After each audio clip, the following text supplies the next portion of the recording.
It was the dawn of 1860, and Mobile, Alabama woke beneath a sky heavy with humidity, the kind that clings to your skin and weighs on your chest. In the elite social circles of the Gulf Coast, tension buzzed like electricity. The nation was on the brink of war, the North and South circling each other with words sharpened like knives. Yet, amidst this political storm, there were men who didn't care for laws or morality. Among them, Timothy Meaher stood out, a wealthy, daring, and unapologetically ruthless shipyard owner whose reputation was whispered with both awe and fear. For over 50 years, bringing a slave ship from Africa into the United States had been a crime punishable by death. The law called it piracy.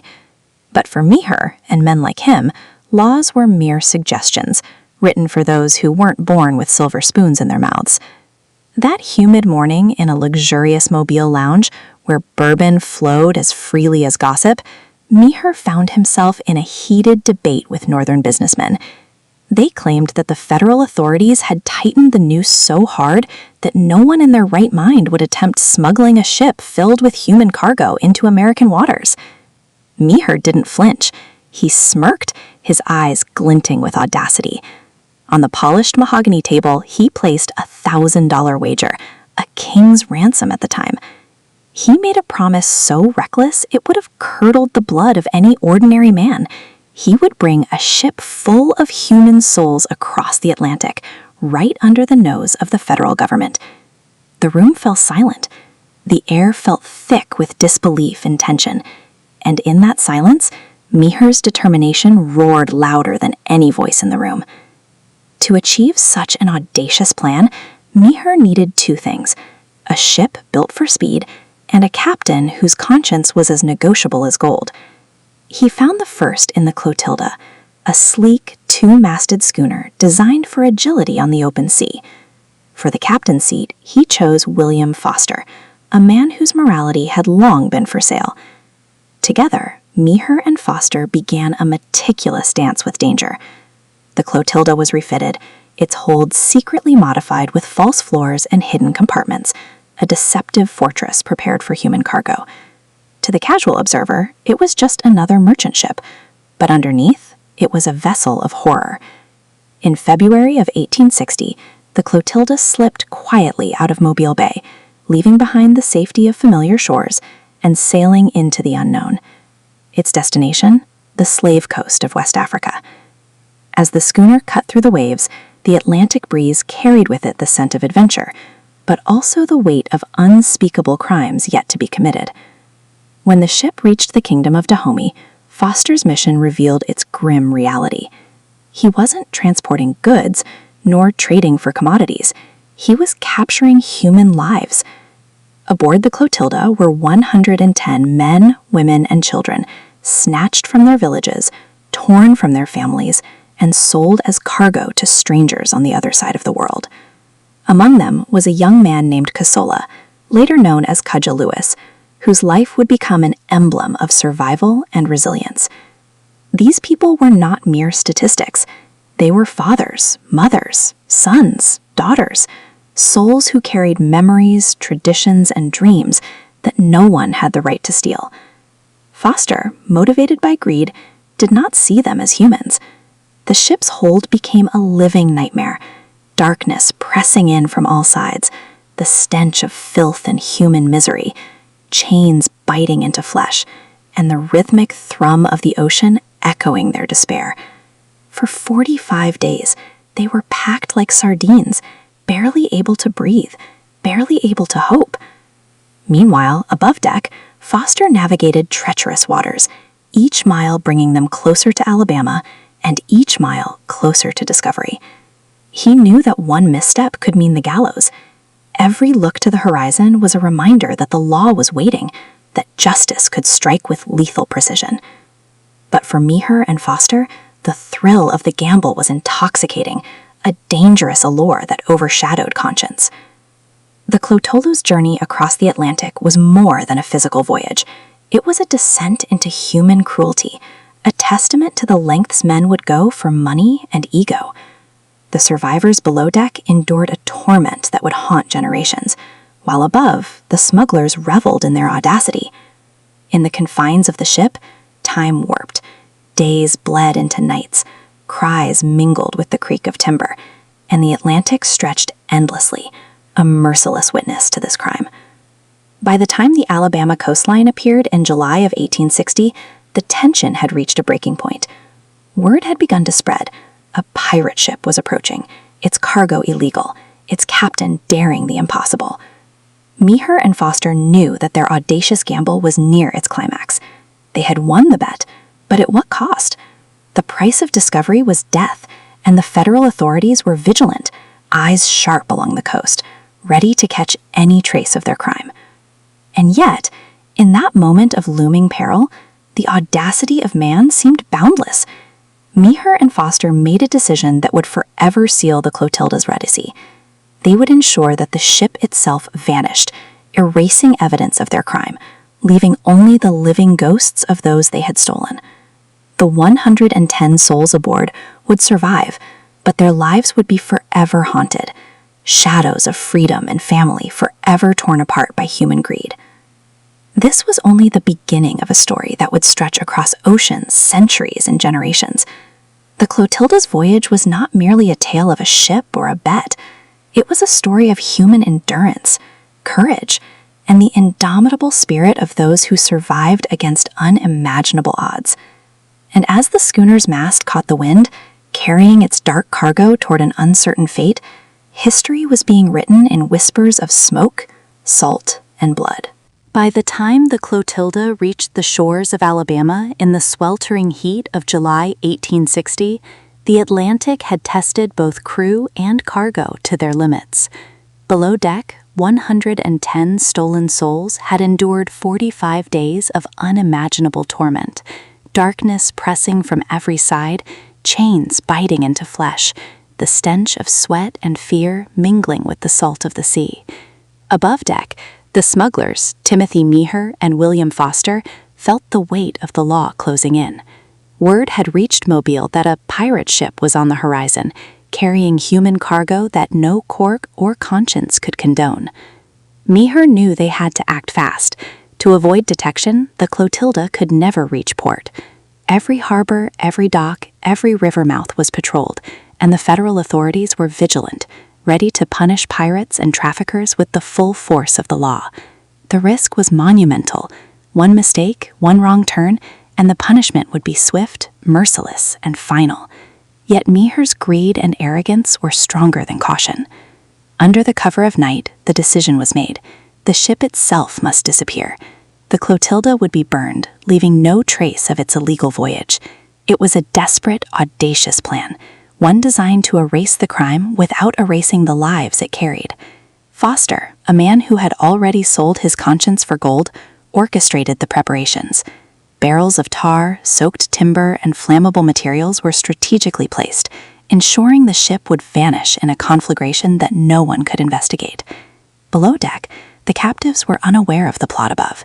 Their minds were consumed with fear, exhaustion, and the uncertainty of what awaited them on land. Families clung to one another, whispers of hope and despair mingling in the darkness. Cosala, later known as Cudjo Lewis, kept his gaze steady on the shadows, trying to shield younger children from the terror that enveloped them. In these moments, courage was born not from heroism, but from survival, the quiet determination to endure, to remain alive for whatever might come next. As the night deepened, Foster began the process of moving the captives from the Clotilda into smaller, hidden boats. The river's black waters reflected the faint glow of lanterns, casting distorted, ghostly images across the hull of the ship. Every sound, the splash of oars, the creak of timbers, the whispered prayers of the enslaved, felt magnified in the humid, still night. There was no room for error. One wrong movement could alert patrolling authorities or cause chaos among the frightened captives. Finally, the moment came. Fire was set.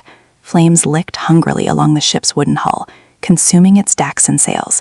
Smoke rose like a black column into the sky, visible for miles along the Mobile River. Sparks flew, crackling as the ship's timbers surrendered to heat, smoke, and flame. Above the roar of the fire, one could almost hear the cries of the enslaved, a haunting, unrecorded chorus of agony, fear, and defiance. Meaher and Foster watched as their masterpiece of deception was destroyed. They had removed the evidence, yet they could not erase the living witnesses. The 110 survivors, now scattered and hidden, were shadows moving silently through the night, carried to plantations, hidden in the far reaches of Alabama, and forever separated from the lives they had known.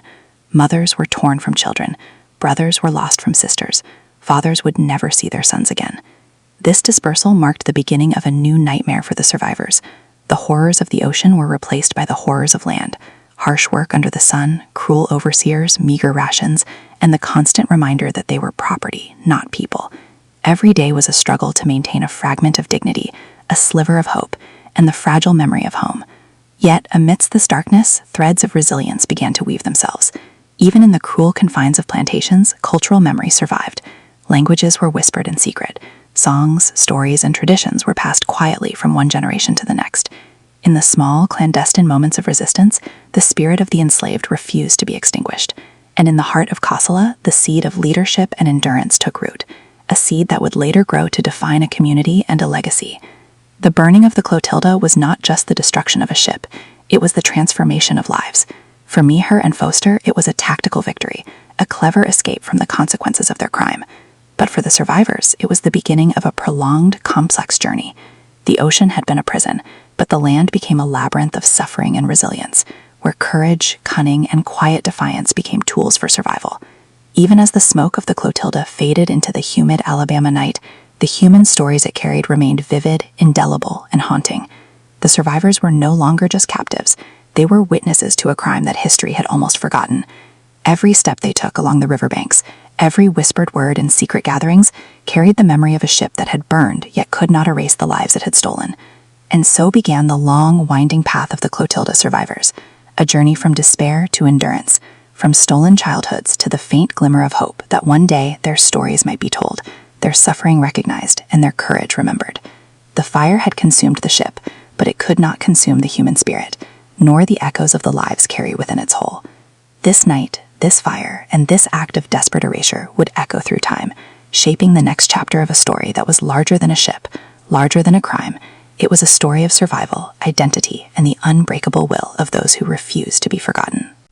The dawn after the burning of the Clotilda was heavy with silence and uncertainty. The 110 survivors, once packed tightly beneath the ship's decks, now moved cautiously through the humid Alabama night, their bodies aching from weeks at sea and their hearts weighed down by the terror they had endured. Families were fractured, friends separated, and the land they stepped upon was no less hostile than the ocean they had crossed. Timothy Meaher and William Foster had vanished into the shadows, leaving no trace of their crime except for the living witnesses. For the survivors, freedom was an illusion. They were quickly absorbed into the harsh realities of plantation life, where labor under the blazing sun was relentless, rations were meager, and overseers wielded cruelty as a tool of control. Each day was a test of endurance, and every small act of defiance risked punishment. Yet in these oppressive conditions, the seeds of resilience began to grow. Clotilda, later known as Cudjo Lewis, emerged as a quiet but steady presence among the survivors. His gaze, once consumed by fear, now focused on protection and guidance. He whispered to children, offered comfort to mothers, and quietly documented stories in his mind, the names, traditions, and songs that could not be allowed to die. Language, music, and ritual became acts of resistance. Even in the darkest moments, the survivors preserved fragments of the lives they had lost. As months passed, a new kind of community began to form. The survivors, despite their separation across plantations and fields, found ways to communicate in secret. They shared knowledge of medicinal herbs, survival strategies, and ancestral customs. They quietly taught the younger generation to speak their native words, sing their songs, and remember their origins. Each hidden act of cultural preservation was a rebellion against erasure, a way to reclaim a sliver of humanity denied to them. Yet the trauma of the sea voyage and the forced dispersal weighed heavily on them. Memories of the Clotilda's hold, The darkness, the chains, the cries of despair haunted dreams and conversations alike. Every night, as the humid Alabama air pressed down on the small quarters of their enslaved lives, the past and present collided. For some, the pain was unbearable. For others, it ignited a determination to survive, to endure, and to pass down the memory of those lost. Through hardship, the survivors' resilience began to solidify into leadership. Cosala and a few others became quiet organizers, ensuring that small acts of solidarity were possible. They navigated the delicate line between obedience and resistance, finding ways to protect children, maintain secret gatherings, and preserve their identities under the constant gaze of overseers. The human spirit, though battered, refused to be extinguished. This period marked the birth of what would later become Africatown, a community built by survivors of the Clotilda who carried within them the memories of Africa, the horrors of captivity, and the determination to endure. Their journey from despair to endurance, from stolen lives to reclaimed identity, had begun. The fire that had consumed the Clotilda could not consume them. It had only forged their spirit, sharper and more enduring than ever. And so, even under oppression, the seeds of freedom, culture, and community were planted. What had started as a nightmare at sea had begun to transform into a legacy of survival, resilience, and the quiet defiance that would echo through generations. The years that followed the burning of the Clotilda were harsh, yet fertile for the quiet growth of a new community. The survivors, dispersed across plantations in Mobile and surrounding areas, began to find one another, drawn together by shared memories, language, and the unspoken knowledge of their common ordeal. Each clandestine meeting, each whispered song in the night, became a thread weaving the beginnings of Africatown.